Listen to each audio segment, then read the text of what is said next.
I'm Micki Carroll, and I'm here with Kat Williams, and we are Cat and Mouse Astrology. How are you doing, Kat? I'm good. How are you, Mickey? I'm pretty good. It's Yeah. a full moon in Scorpio. It's always a little rough for me. Full moon in Scorpio. Yeah. A lot of water. A lot of water, and I'm a double fire. Oh, it's putting out your flames, girl. Yeah. And I have a Taurus moon. Uh, So it's the opposite. So yeah, Scorpio moon is always a little like sharp tongues and fears and insecurities, and yeah, it's a tough time. I get it. And we're also at a place, we've got a lot of Pluto going on because Pluto is stationing. Mm, So this 5-day period starting a couple days ago, today's the 27th, hmm going on till probably the 29th or so is the heaviest for Pluto, as hmm it just sits there because it turns retrograde really slowly. So it really means that it's the closest to Earth. I mean, if you want to get technical about it. Yeah. So we're feeling it the very most. And even though it's an outer planet, Pluto retrograde, this is, I think, pulling in that same Saturnine or that same scorpionic energy.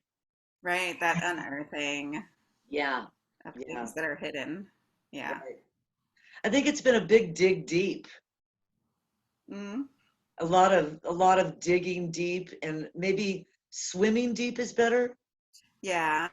Well, the degree for this Scorpio full moon is deep sea divers. Right. Yeah. Yeah. So we're like putting on our scuba gear and jumping off into some dark waters that just keep going down, down, down, down, down, down. But we might dredge up something pretty cool. Yeah. Or at least clarity. Yeah. Yeah. When we come back up, as long as we come up nice and slow, Hmm don't give ourselves the bends, Right. and take a look at what we can sift from the um, muck that might be down there. We talked about this before about this degree because it reminds me of the Sodugaki chant, Nam Yoho Renge Kyo, hmm which I've always interpreted as from the muck the flower grows. hmm So this is a lotus flower growing out of a swamp. Right. And So we I, might be in the swamp for the week, and then by the end of the week, we'll hit May Day, and maybe we'll be a flower by then. yeah, yeah, exactly. Yeah, that's what I see. I see a possibility for a regeneration from this um, scorpionic time, and maybe because of the Venus opposition. Hmm Plus, we've got the sun is just about to connect and give a big old kiss to Uranus right opposite this moon, Yeah. right? So we're going to have a full moon that just in a couple of days, as the full moon fades, we're going to connect with the sun is going to connect with Uranus in its hmm once a year pow. Um, and that actually could be an enlightening change for everyone. Yeah, definitely. So And whatever area Taurus is. right, I could Yeah. see a phoenix from the ashes potentially, hmm depending on how we deal with what's dredged up. Right. Right. Right. So there could be a big surprise in the dredge. Yeah. That's the possibility. And with Uranus, you never know, is it going to be, I mean, there's no positive or negativity here to Uranus. It's just surprise. So Right. it's our reaction, it's our interpretation of the change that leads Yeah. to how we feel about it. Right. But there's a lot of feeling, a lot of emotion going on here with this. Yeah. We also have aspects to Mars and Saturn, right? We're square Saturn. Yeah. And then there's a trine to Mars.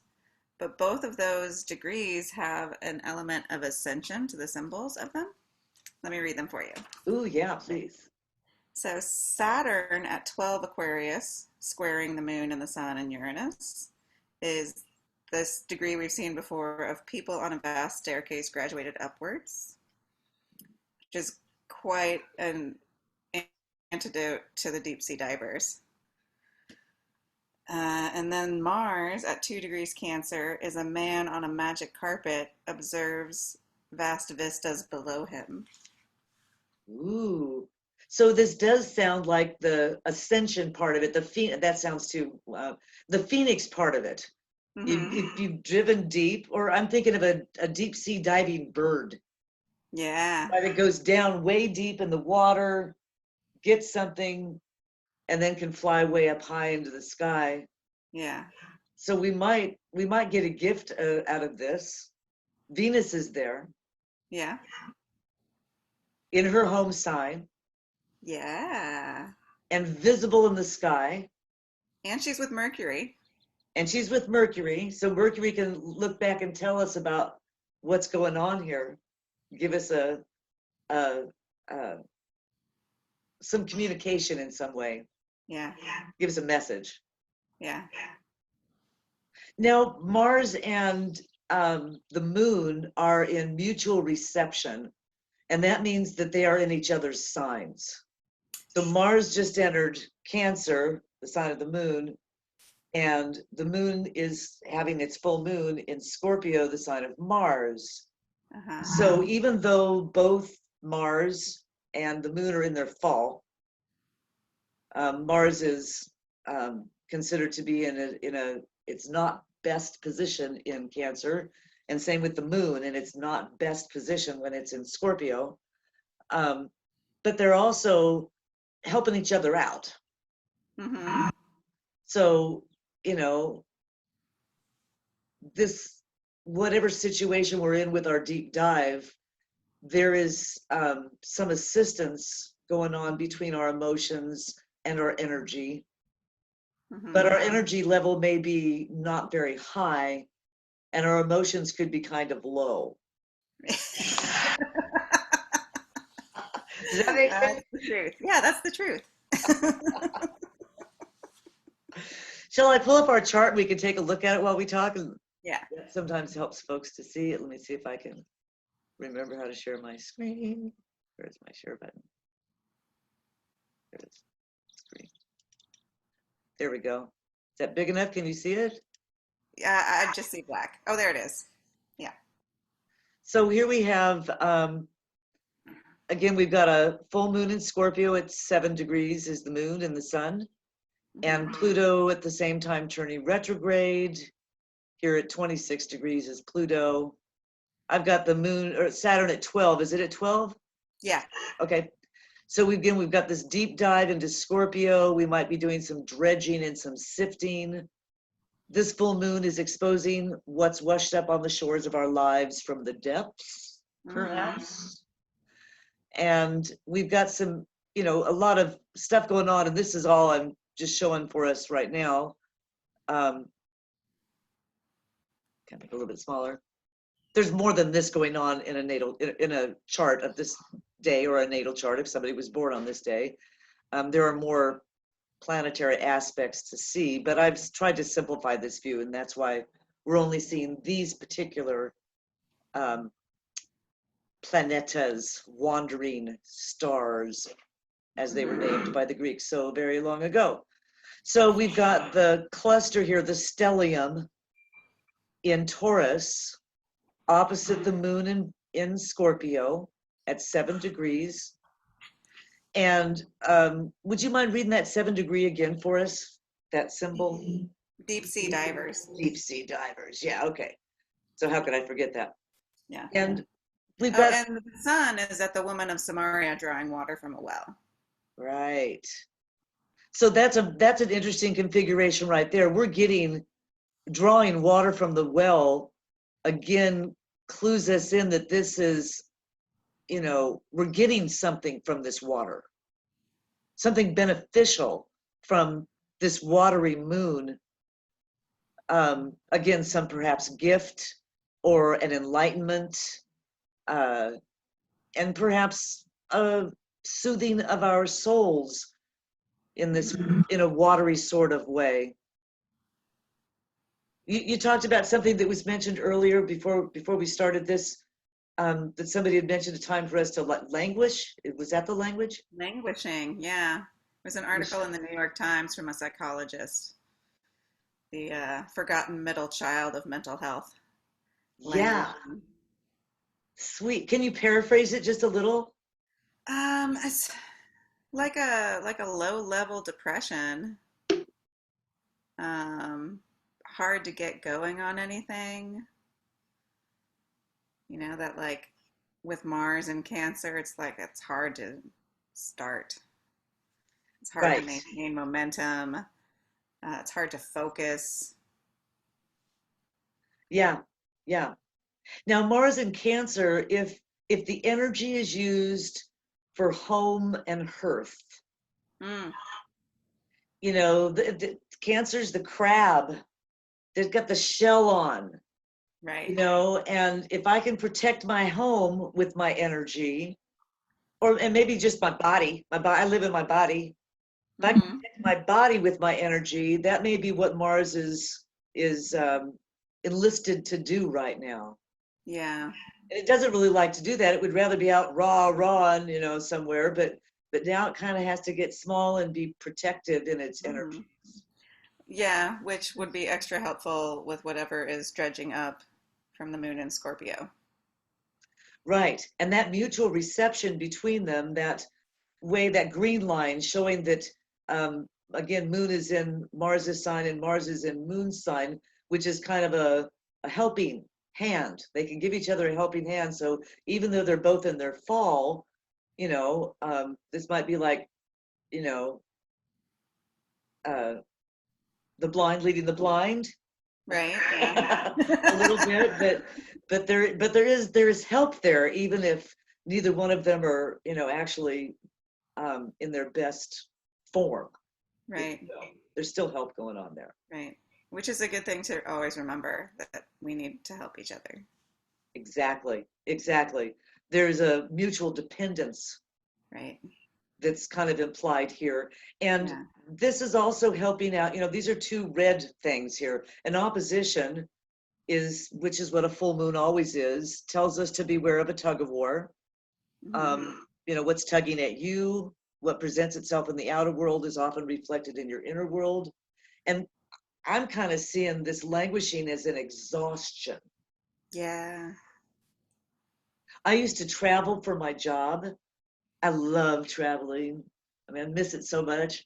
Um, and I'd work real hard all week long. And at the end of the week, I'd get home and I would have to just go, ugh, Hmm. and just stare at at the ceiling for a while. And it wasn't necessarily a bad thing. It was recuperating. Yeah, you gotta rest. I saw it as I was languishing for sure. I didn't have energy to go out and do anything because I'd used it all up. Hmm. But it was kind of there's a both a positive and a negative way to languish, maybe. You know, you can climb into a tub with a warm cup of tea, and Yeah. But we that could, seems more like resting. Languishing, I don't know, I'm interpreting it as a like the body and the energetics may be really low, but the mind, like I don't want to do that. You know, right. like I want to be active. So there's like this clash between what you can physically accomplish and what your mind wants to be able to accomplish. Good description. Yeah, I think that's perfect. That's exactly it. Because I can go and be in a tub and rest when I feel the need for that, and I'm not mad at myself for doing it. Hmm. Versus like, I want to move. I Right. want some momentum, but it's just not there. Yeah, and it brings me back, just looking at our zodiac wheel here reminds me of the difficulty, this is a square between Saturn and Uranus. Right. Oh, And, yeah. right, this is square. We're trying to turn a corner here in some really big ways. Mm. And, and we're on the water. Turn a corner on a ship. Good Right. luck to you there. There's no turning a corner quickly or easily, and if you do, you're going to capsize. Yeah. Right? Good point. There's some comfort and some ease, perhaps, maybe some respite offered by this, but it doesn't seem to be quite enough. And maybe that's why it's such a languishing, because we need a little bit more oomph to get around this corner still. I think to me, that's what this symbolizes. We've got, I'm going to scroll down a little bit and then I'll come back to this. I've got our same interpretation here. The sun opposite the moon is a full moon, plus Uranus, plus Venus, and not really plus, but also in a cluster in that sign of Taurus is Mercury, kind of looking back and telling us what's going on. Maybe we're scuba diving for gold. Trying to find that watch we lost down there at the bottom of the pool or something. And maybe an interpretation could be alchemy. Can I turn this lead into gold? Can I turn this leaded feeling into some positive aspiration for the future? Mm. We are at a culmination point. And this is a long phase thing, because this new moon, this full moon in Scorpio goes through the new moon in Scorpio in November. Mm-hmm. So if we want to look at a longer time frame, it may take that long for this to play out in time. So the moon happened about 10 hours ago, not quite, Mm-hmm. 9 hours ago or something like that. So we're right in the heart of it. At this point, it's giving us illumination, culmination. It's the end of the phase. And in Scorpio, which is not Scorpio, that quickly. Probably other mistakes in here. Oops, sorry. Yep, there we go. Mars is not in its place. But we've got an intuitive, emotional, fluid, and it's part of the end, the completion of this full moon. So again, kind of a watery deep dive, and the beginning and the end of the beginning is a bit apparent here too. Deep sea divers is our thing. And we've also, again, I have it opposite Uranus and Venus. Again, we've got Mercury there a little bit. So the sun is an illumination, and it's illuminating our emotions there in Scorpio, in that watery sign. Mm-hmm. And Uranus is surprise, explosive. Somebody said something about an earthquake in California. Did you hear anything about that? I didn't. But it's that kind of, deep earth rumbling kind of feeling with this, maybe rebellion, Mm-hmm. and technology. I've just dealt with 2 weeks of technology hell. So, and I've dealt with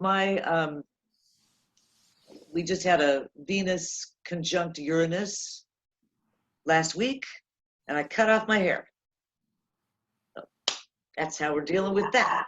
Make the change your own. That's right. Own the change. Own the Yeah. change rather than being victimized by the change in every way we can. I think that can be helpful. Yeah, always. So do you want to talk about the symbols just a little bit? Yeah, which ones? Maybe that Uranus. Uranus is still at a Red Cross nurse. Been hanging out at a Red Cross nurse for a while.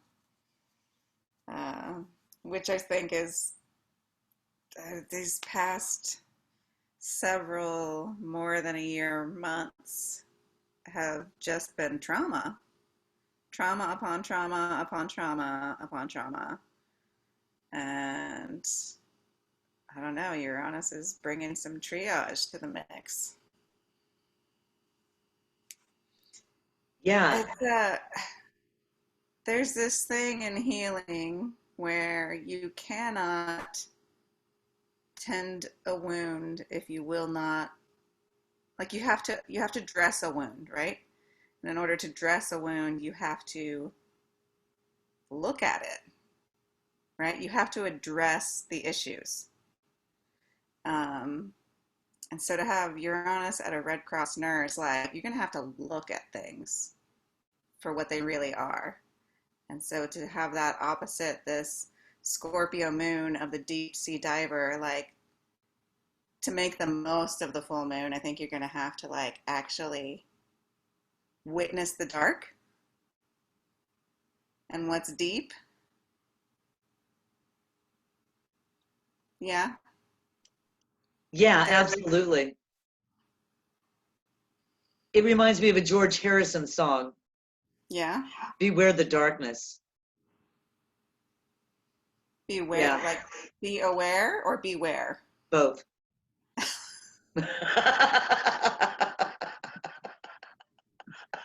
Yeah. I Yeah, don't know. I want people to not be afraid of the dark or the darkness in them.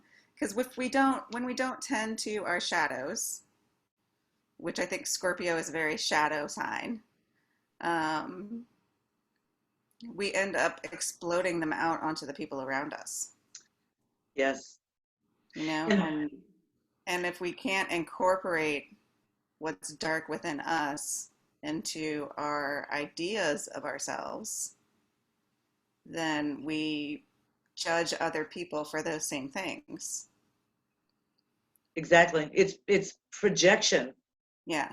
And so, I mean, that is what we've dealt with on a collective level. Aquarius signifies the people, and collectively, we've been dredging out the the painful, ugly heart of the history of the United States, Mm-hmm. as we have the United States Pluto return imminent, Oh, right away, right away.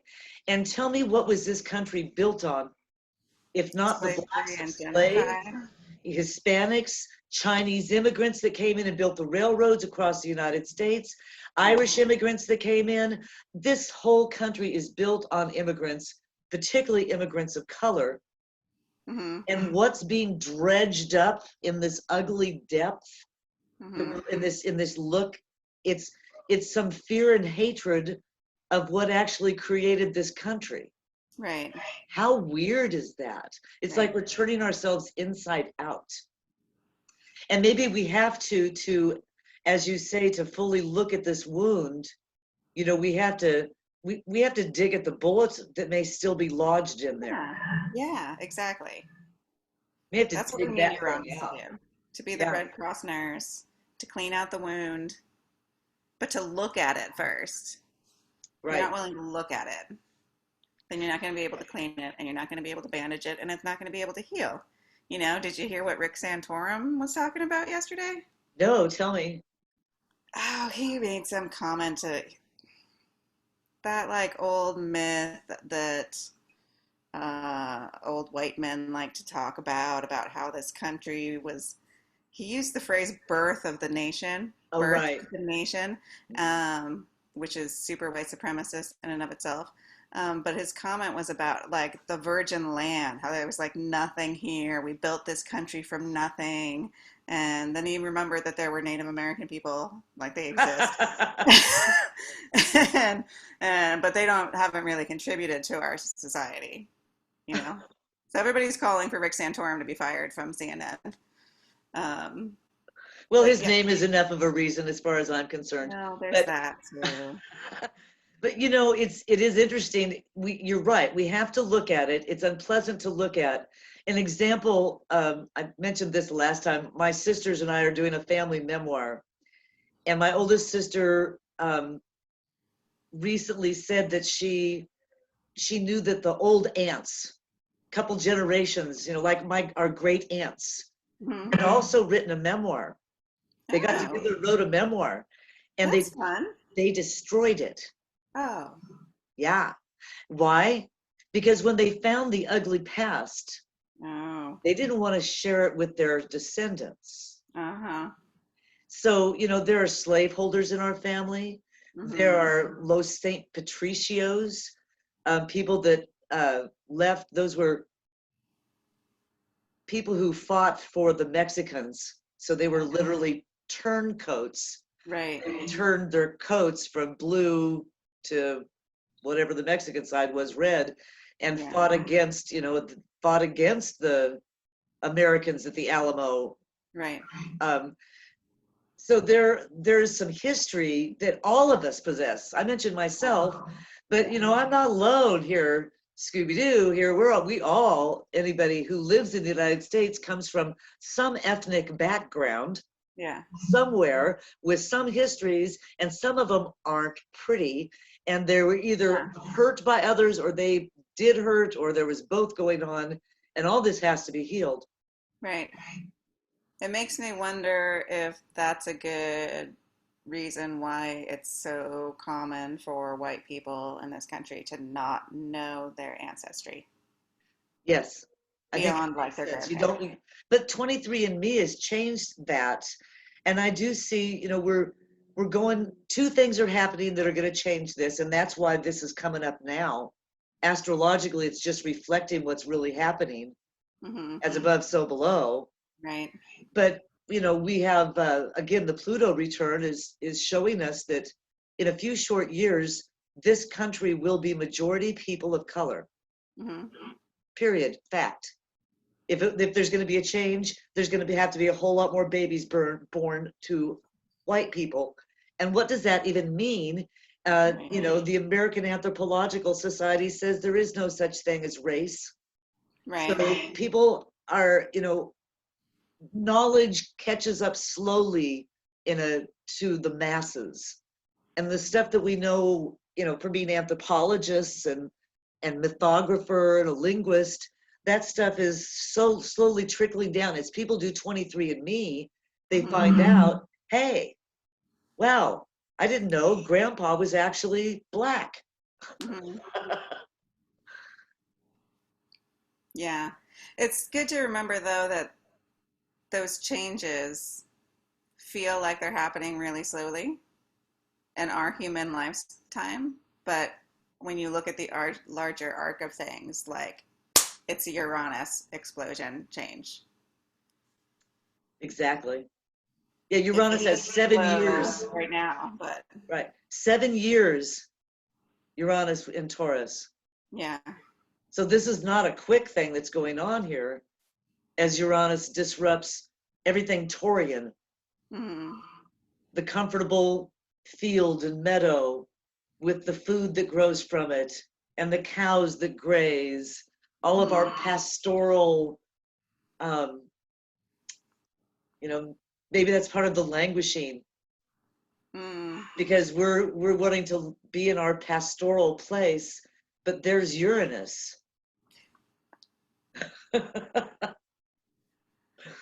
Saying, I'm Yeah. building a condo in your pasture or something. Something's going on here. Yeah.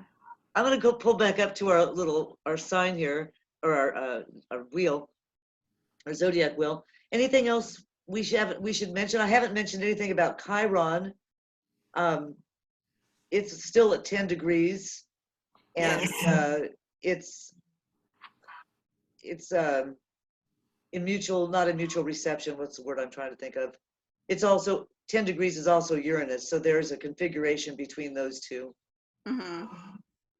And of course, we've got Saturn at 12 degrees. So this is, again, an ongoing difficulty in turning the wheel, making the Yeah. change, a square-wheeled wagon. But Chiron's degree is nice. It's a teacher gives new symbolic forms to traditional images. Ooh, read that again. A teacher gives new symbolic forms to traditional images. There we go. Yeah. Part of Yeah, that change. let's change the way we look at this. Right. It's all a change in perspective. Yeah, it's all about meaning making. So, like, whatever we dredge up, like we were talking about earlier, what do you want to do with it? How are you going to interpret it? What gets washed up on the shore from the depths? What Exactly. meaning are you going to put to it? So Chiron is telling us, well, we can give new meaning to things. Exactly. And that reminds me, we haven't heard much from them, or I haven't, but it wasn't very long ago, not that many years ago, that the Jeffersons and the Hemmings came together as a one family. Mm. Thomas Jefferson was, for all practical purposes, married for 36 years to Sally Hemings. Mm-hmm. Sally Hemings was a half sister to Martha, his wife. So, Oh. back in the day, one was considered white and one was considered black. That was a long time ago, and it's taken us a ridiculous amount of time to still not recognize that those two women were sisters. I had no idea. I've never heard that before. Yeah, yeah. And there's a lot of good biographies out there about the Hemings and the Jefferson families. They raised 6 children, black children, because they Yeah. looked black.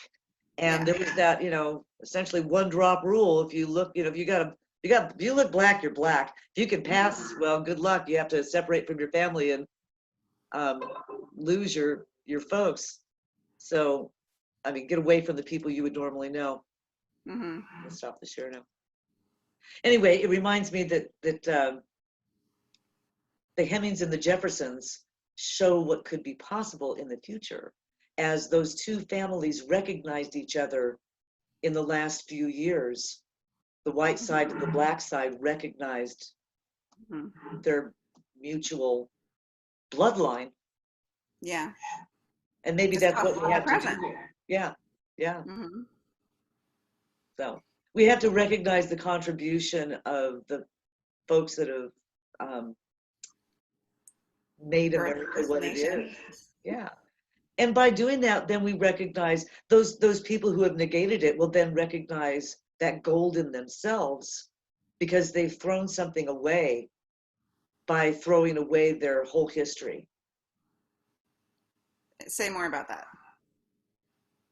Well, if I've decided I'm white and that's all there is to me, and I don't know about my ethnicity, I don't know anything about my folks, where they came from. We're from Tennessee, that's all I know, or we're from Colorado, that's all I know, that's all I care about is, Right. I don't go back any further than that. Then I've thrown out a baby with the bathwater, right? Yeah. I've thrown out some of my history that might enrich me as a human, as a person, intellectually, emotionally, to find out that, my great grandparent was a Persian prince or whatever. I mean, or a seaman, and I've always had a desire for the ocean.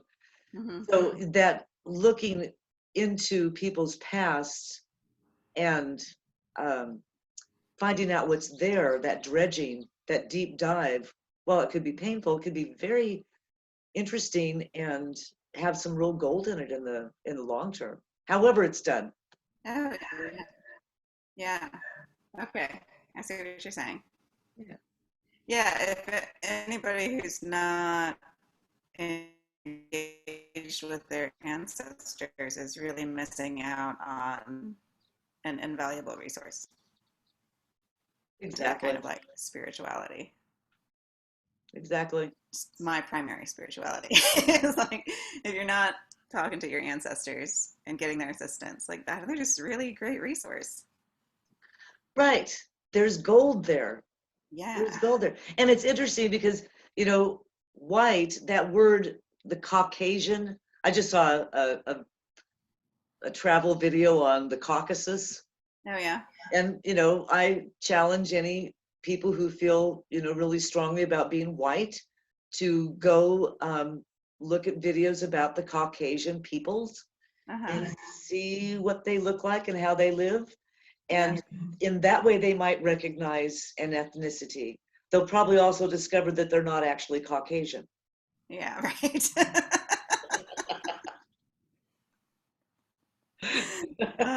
The caucasity. That's my new favorite word. The Oh, caucasity. the Caucasity. Like audacity, but caucasity. I love that. I love that. The Caucasity. Well, this has been fun. Do you have anything you want to wrap up with for our full moon? I did want to mention Pluto. I did talk about Pluto enough. There's no Pluto. Did you mention the degree that Pluto was? Do you want to mention Pluto's at 26. It's nature spirits dancing in the midst of a waterfall. Yeah, yeah. So Pluto gets to hang out there for a while and refresh us. So Yeah. our languishing could just really be a healing that we really need right now. Yeah, it usually is Yeah, if you take that perspective, right. if that's Exactly. the meaning you choose to make out of it. Perfect. Yeah. Well, thanks for helping me with the full moon in Scorpio, Kat. Likewise, we'll just slug it through this week and get some flowers for May Day. Perfect. Thanks for joining us. Bye. Bye.